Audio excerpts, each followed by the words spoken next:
Hey folks, welcome back. My name is Cyrus Davis, and today I have one last deck guide for you before EUIC this weekend, and this is going to be on what would probably be the most popular deck for EUIC, Dragapult Dusknoir. This deck is obviously one of the strongest decks in the format. That is why it's the most popular deck in the format. I think my list is a little bit unique, has some stuff that maybe not every list does, and I think that is super just based on just consistent, strong. I would happily play this list to EUIC if I were going. It wouldn't be my top pick. I think I would probably still stick with something like the Snorlax list or the Gardevoir lists that I have posted previously. But as a safe call, Dragapult Dusknoir does not have a ton of struggles, and it has answers into pretty much everything in the format. Very, very powerful deck right now. Let's get right into the Pokemon. We have 4 Dreepy, 4 Drakloak, 2 Dragapult. Most of us are playing 3 Dragapult, but I am preferring the heavier Lance count. And just the 2 copies of Dragapult. Really, you never use more than 2 Dragapult in a game. You are not going to prize both like more than like 1 in 30. I don't know what the exact odds are, but the odds of prizing both Dragapult EX is incredibly low. And you have so many ways to search for it. And really, most games you honestly only need one once you factor in like Dusknoirs. And the potential for if you have to use like Fez or Lumineon and your opponent takes some of their prize cards on that. However, we are going like the 4 Drakloak count because that is our draw engine. That is what sustains us throughout the game, similar to playing the max count of Kirlia in Gardevoir. I've been really liking the only 2 Dragapult. It has felt completely fine, but you definitely could make room for a third if you wanted to stick with what most people have been running with right now. Next, we have a 3-2-2 Dusknoir, so a much thicker Dusknoir line than we typically see. 2-1-1 and was like sort of what people started with, and 2-1-2, and then we went up to 3-1-2, and I love the 3-2-2 line. I think that the second copy of Dusclops, especially if you get item locked, is really, really strong, and I think it especially powerful into Gardevoir, where you can go like they Evo 2 Kirlia out, you just go like Dusclops 50 on one of the Kirlias, counter catch the other one, and then knock them both on the same turn. Your opponent can't get Gardevoir out on the next turn. Now I think that second Dusclops really improves your Gardevoir matchup a lot, and that is of course one of Dragapult's closest matchups. So having more Dusclops in that matchup where it is so powerful is really, really big for me. Next, we have one of Radiant Alakazam, of course the best Radiant in the deck, just allowing you to manipulate your damage counters on the opponent's board, especially in combination with Dusknoir. Sets up a lot of plays for you to take multi-price turns.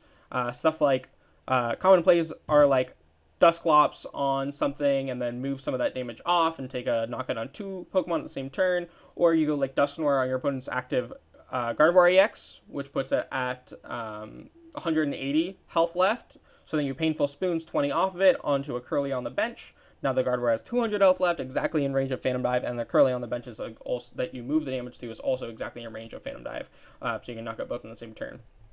Radiant Alakazam just lets you make a lot of really cool plays. Of course, the plays that you make with it extend far beyond just like a few specific situations with Dusknoir math. Radiant Alakazam really has play in most matchups. Then, of course, we have the Fezandipiti, just a staple in almost every deck right now. It's always going to be important to have that extra card draw if you need it.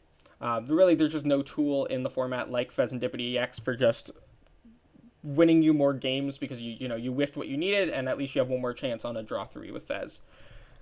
We are playing 1 Lumineon just to help us get set up. We play quite a few supporters that we need to find early game, namely like Lance and Arven early game are really nice, and then like a well-timed boss is obviously going to be game winning a lot of the time. So having the Lumen for that, very nice. It's also, we don't play the Rotom, so this is also our only 40 Steel Stone target, which is obviously important to have. And then we play 1 Budew, allowing us to just item lock our opponent, slow them down.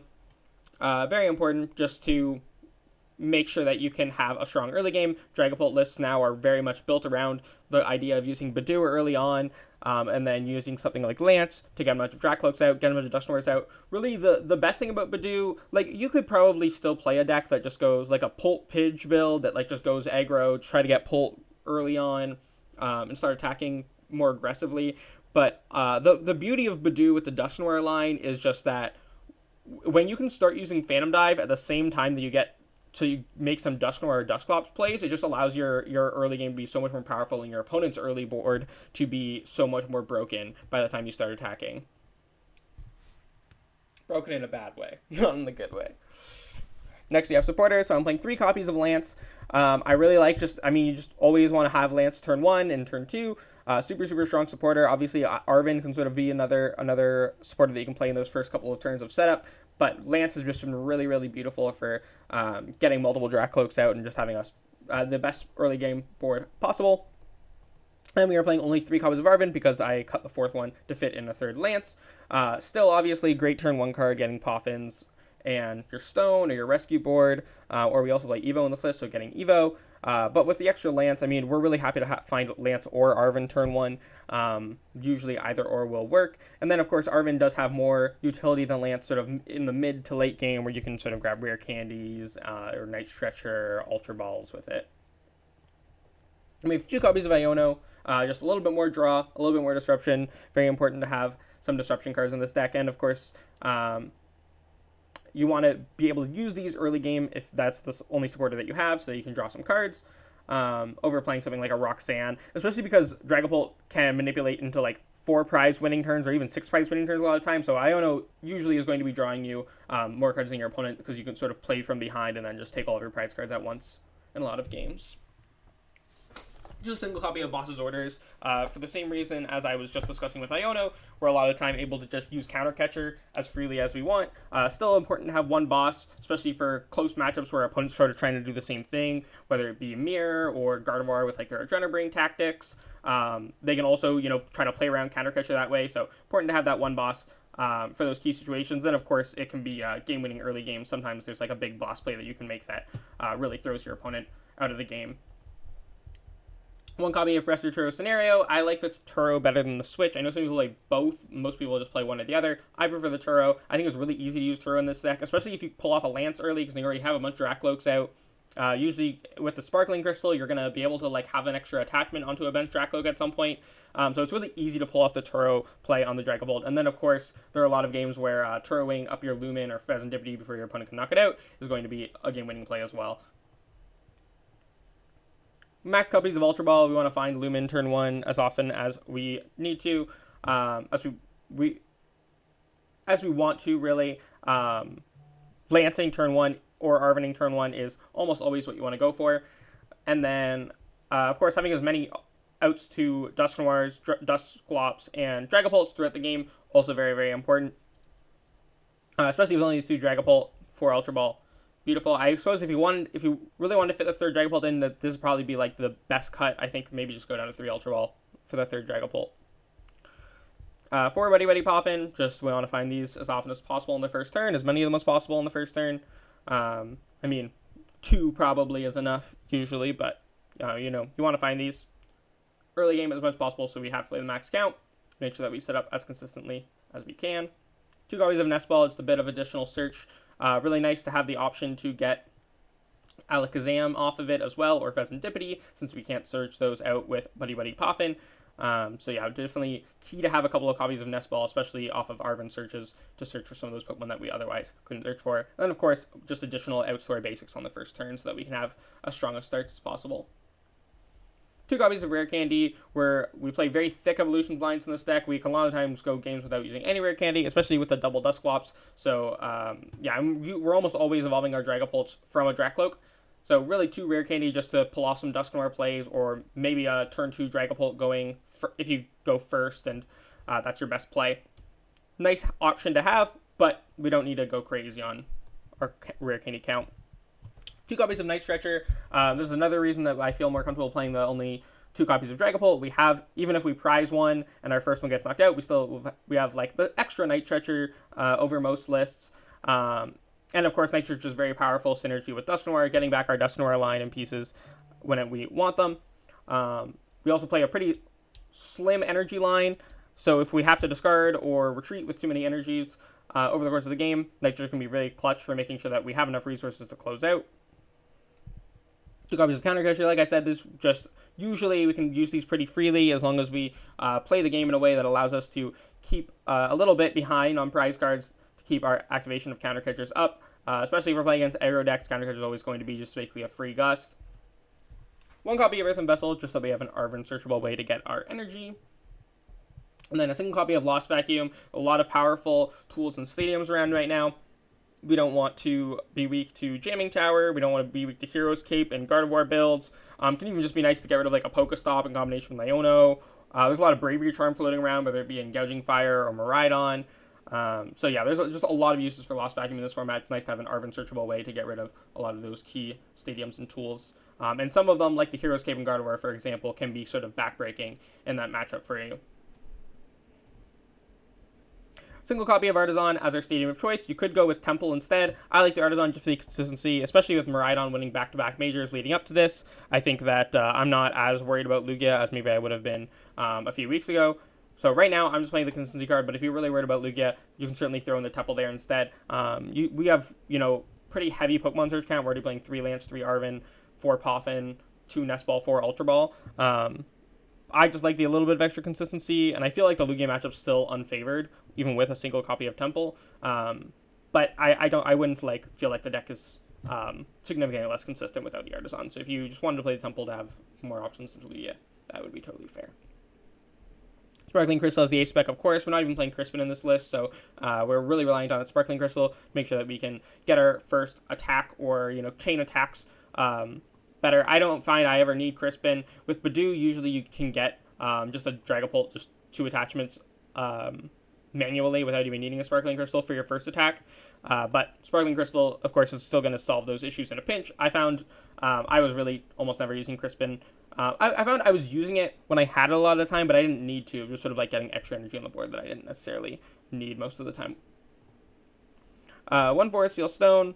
We are playing an Arven deck with Lumineon in it. This is just a great way to have a stronger starts off of our Arvens and, find key cards at the right times. A lot of time that stone is going to be just either going to help you get set up to a point where you are completely fine in the early game, or it's going to find you exactly what you need late game if you're able to save it that long.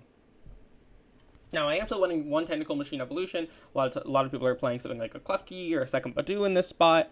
I really like the evolution. I think that especially against Lugia and Miraidon, it's way better to Evo most of the time than to use Budew. Even against Guardy, a lot of time you want to Evo. I think that there's just a lot of matchups where you would rather Evo than Budew early game, turn 1, especially depending on how good your opponent's setup. So I really like having the option of Evo just to make sure that I can keep up with decks like Miraidon more consistently.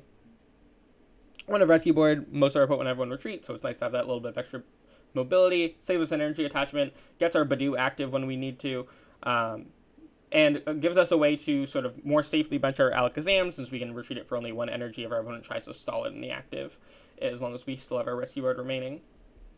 3 Psychic, 3 Fire, just 3 of each. I mean, we only attack with Dragapult usually 2 times a game, so really only needing 2 of each most of the time.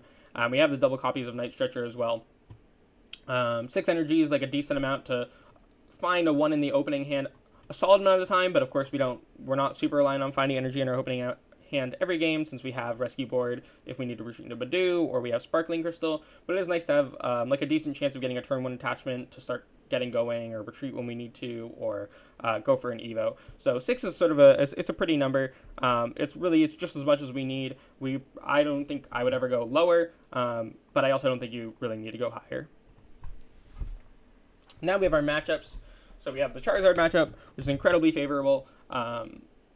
Really, you're doing very similar things in the early game. They can start one-shotting you later, but it's with Phantom Dive, it's pretty reliable to try to play around Zard Math and force them to use Dusknoirs to take knockouts. With Budew is super, super bad for them still. Charizard, has fallen off in big time just because of Budew alone, but the fact that you can just sort of item lock them for a couple turns and then start Phantom Diving with Dusknoirs and just completely destroy their board, this matchup's super, super strong. Next we have Ancient Box. Lists with Munkidori can definitely put up more of a fight against you, but I still find the matchup to definitely be favorable for this list at least. You slow them down with item lock early on. And then, you're able to set up multi-prize knockouts with Phantom Dive. If they don't play the Munkidori, which some lists still don't, then I think you're just in a super, super favorable spot. It's so tough for them to hit the 320 HP mark, and we do play the Turo as well for potential heal. We can also accelerate the game with Dusknoir. We can go for a Dusknoir and knock out 2 Dusknoirs on the same turn, take 2 knockouts, Iono them to a low hand size, and then knock out their active. And a lot of time that is just the multiple knockouts plus Iono at the same time is going to be too much for them to handle. Next we have Regidrago V-Star. I think that as long as you can put on a little bit more pressure than they can early game. This match is completely fine. I don't think that their Budew honestly usually hurts you too much. I think you're pretty, as long as you find like a Lance, you're usually good.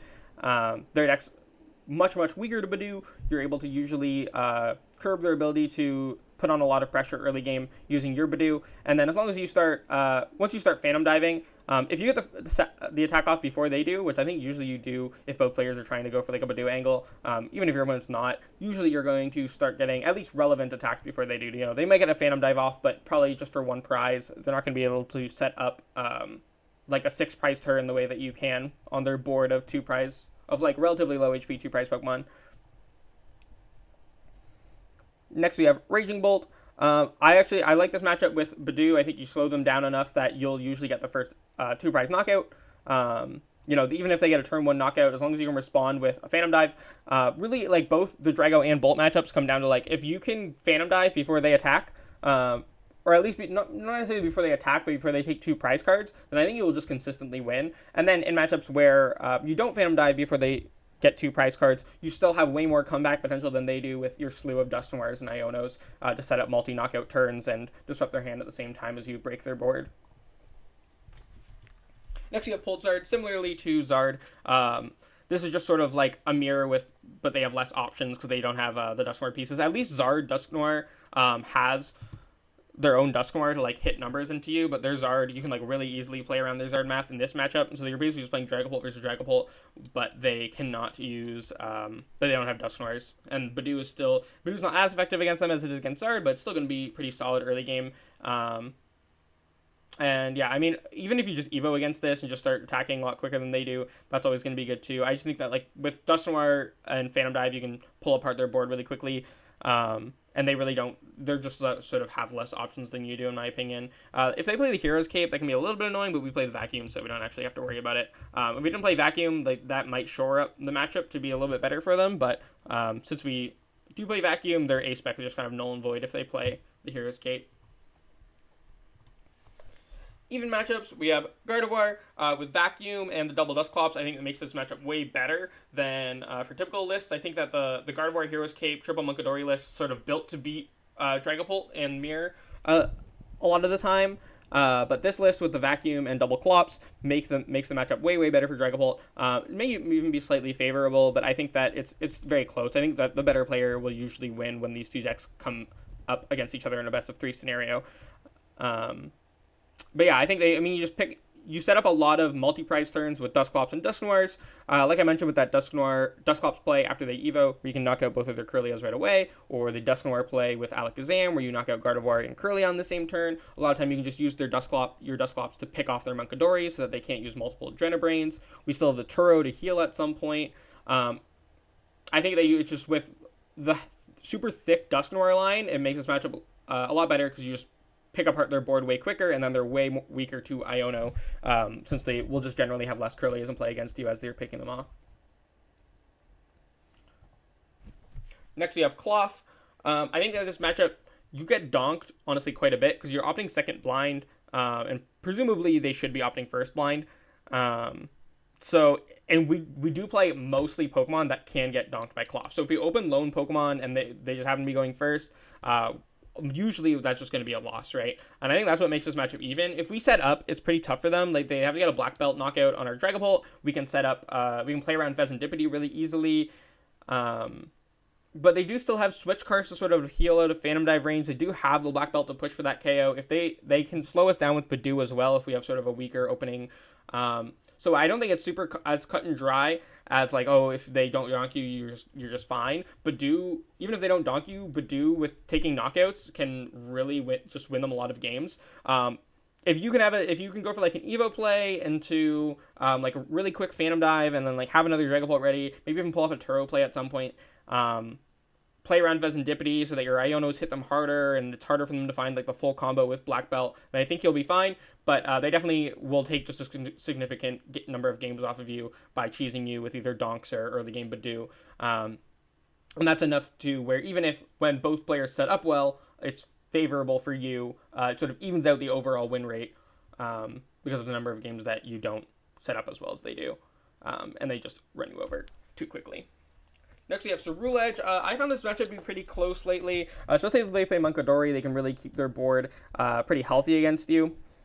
You can certainly go for Dusknoir plays to,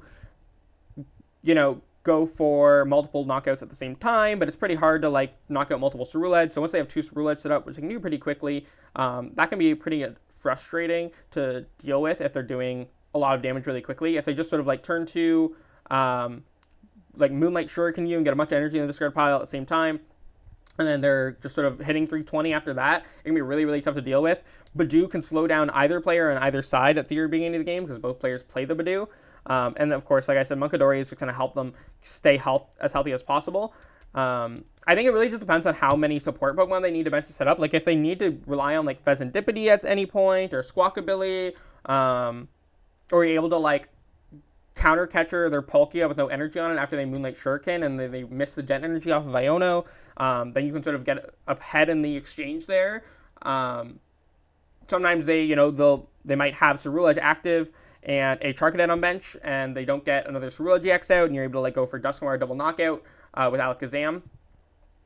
And that will also put you in obviously a very winning position. So I think there's a lot of winning positions for you, but there's also a lot of winning positions for them if you sort of have maybe a tougher start into their Budew, or they just get going really quickly, or Moonlight Shuriken does too much damage to your board. I think there's just a lot of chances in the early game for things to go wrong for you. I think if you wanted to play tech for this matchup, you could play a Manaphy, but Ceruledge really isn't popular enough to tech for, in my opinion. Next, we have unfavorable matchups. So there is a Miraidon. They're pretty much always going to get the first 2 prize cards very easily. We can't really do much about it. We have to just hope that they miss generators turn 1 going first, and then we Budew them out of generators turn 2, but that's super unlikely. They're going to opt second, so 50% of the games they're already going to just get to go second, and then the other 50% of games, we can't just assume that they're not going to hit any generator or get 2 energy onto an Iron Hands turn 1, and then we'll be able to Budew them out of it. So I think the matchup's super tough. I think that if there's not really, you just kind of have to hope that they stumble at some point. Use your Phantom Dives to play around Fezandipiti, and then try to set up a second Dragapult to play around Iron Bundle when they are trying to you're Ionoing them and they're going for amp knockouts, and then try to take a 6 prize turn for game to play around Fezandipiti for as long as possible. Or if you can knock out Fezandipiti and Mew on the same turn, and then Iono them down to 2, and just hope that they don't find the Raichu knockout, that can also be a really strong play. But usually you want to sort of set up a play where you Iono your opponent to a low hand size, and they have to hit a high combination of cards to win the game. But ultimately, I think this is a matchup where, and it's sort of a lot of Miraidon's matchups where, they're going to get the first 2 prize cards. That's kind of a given. And then you just have to hope that you have a quick response. And if they just keep finding more generators and more boss to just keep taking 2 prize cards every turn, you're definitely going to just eventually lose. So you just have to try to make it so that they draw as little cards as possible and have as little attackers on board as possible at all given times. Next, we have Lugia, possibly your worst matchup, one of your worst matchups for sure, especially without the Temple of Sinnoh. But they can just sort of throw Regigigas at you and just sort of one-shot Dragapults all day. It's really inefficient to try to deal with Regigigas. I think your best line is to try to go Counter Catcher, Archeops, Dusknoir the other Archeops, and Phantom Dive them both, and then try to see what you can do from there. If you can knock all the rest of their energy off board and not bench things or Turo up at least, things like Fezandipiti and Lumineon, so they don't have an easy Blood Moon knockout for the last 2 prize cards. But it's definitely an uphill battle. You have to draw really, really well early game. I think Evo helps you, respond quickly to whatever they're doing, but if they play Wellspring, they can also take an easy prize cards with that turn 2. Sometimes, if they don't get Archeops in discard pile turn 1, you can go for the Budew. It's pretty hard for them to get double Archeops in discard pile if they don't have any yet. They have to, get both Archeops in hand without items and then play Research. Definitely not undoable for them, but improves things a bit on your side. But yeah, if they just sort of set up, get a turn 2 Wellspring, and then go into just one-shotting Dragapult Regigigas, it's going to be tough for you either way. Next, we have Archa, another tough matchup. I think that you definitely win this matchup, especially with a lot of Dusknoirs. You can set up for, you can just go for Dusknoir knockouts on their Archas, and try to stay ahead and then disrupt them. That way they have trouble streaming their attackers together, but a lot of time, your Dusknoir is giving up prize cards. They're probably going to take a prize card early on before you start attacking. They're probably going to be at least 5 prize cards already when you start attacking. So Dusknoir is just sort of going to even out their trade. And then if you don't hit the combos to one-shot Archildons with a combination of Dusknoirs and Phantom Dive, then you're always going to be prone to them just going Turo, Turo, Turo, Turo, and your Phantom Dive's never really amounting to anything. Next, we have Snorlax. I think this matchup's very winnable, and I think that a lot of like Snorlax players have weak lists into it, or don't know how to play the matchup as well, and you can just sort of get some easy wins there. But I do think it is definitely unfavorable if they have a good list and they are piloting it well. We just simply only have the one Turo. We have a lot of trap targets. As long as they hit some stuff off flutes, things are going to be tough for us. We're going to be very reliant on Dusknoirs. We do have a thick Dusknoir line, so that helps a lot in the matchup. 3-2-2 Dusknoir plus the 2 Night Stretcher plus the 2 Candy. But of course, our opponent's Aries and Misfortune Sisters can always hit some of those Night Stretchers and Candies off the board. Hero's Cape can really make it way more difficult for us to try to take multiple knockout turns with Dusknoirs and Dusclops. Ideally, what you want to do is wait until you can go like Dusknoir on benched Lax. Even if they have 3 Lax, you can go like Dusknoir on 2 benched Lax, and then Turo out of the active and Phantom Dive for 3 prize cards, all at the same time. And then obviously if they don't have any other bench but one, then you just win. But if they have another Lax, then I mean that still puts them in a pretty precarious position. If they have a Rotom, then they're forced to bring the Rotom up and find a way to get it out of the active, or you're just going to take another EC2 prize cards on it. And of course you can just sort of like use the Rotom as a retreat at some point with your boss as well, to get free 2 prize cards on it if they don't buff it with a tool. And if they do, you can sort of, if they play against the Rotom build and they put like a Bravery Charm or a Hero's Cape on it, you can vacuum that away to get some value there if they aren't able to find your vacuum with Area or Misfortune Sisters. Ideally, if you open like Dreepy, you can sort of just fill your boards with only Dreepy and Dusknoirs, and then they don't have any flute targets, so you're able to, well, they can't play flute at all. So they have to sort of rely on handheld fan pushing the energy off of your Dragapults until one of your Dragapult doesn't have enough energy to attack on it. Sparkling Crystal helps with that, but you don't play enough energy to set up 4 Dragapult/Drakloaks, right? You can't evolve them all up. You got to make sure one is able to get 2 energy on it and be a Drakloak to play around Mimikyu as well. So handheld fan definitely can get you sometimes, but if that's the only thing they have and they're never able to like force basics down to buy time to force you to use Turo, then you are going to be fine if that's all they've got, because you're just going to take so many free prize cards in the meantime while they're trying to bounce your energies with fans. Next, we have Gouging Fire. You certainly can set up some stuff in this matchup, but it just is really, really tough because of their Adrenabrain, especially if they can set up double Munkidori. It's really hard to set up multi-prize turns, and obviously you can't really one-shot their stuff. You have to use Dusknoirs to do so, which gives up easy prize cards. They can Delphox you turn 1 even, just sort of start the game 2 prizes ahead with Delphox V. Generally, their line also is like really good into you. Honestly, they go 260 with Flare Blitz and Adrenabrain to put you up at 290, and then they Adrenabrain you again on their next turn. That way you can't Iono them to a low hand size, and they sort of do the same thing that you'd be doing, or that other Adrenabrain decks would be doing, right? Where they don't take the knockout right away, so that they don't trigger things like Fezandipiti or Counter Catcher or lower hand size Ionos, and then they use the Adrenabrain on their next turn to finish you off. And still have, a decently sized hand, more options into you, and maybe take a lot of 4 prize turns against you, right? If they go for like a Delphox knockout, and then they go for the Flare Blitz into double Adrenabrain into another knockout. They also have really easy options for dealing with Budew. It's not that hard for them to get like an Entei V attacking really quickly to deal with Budew.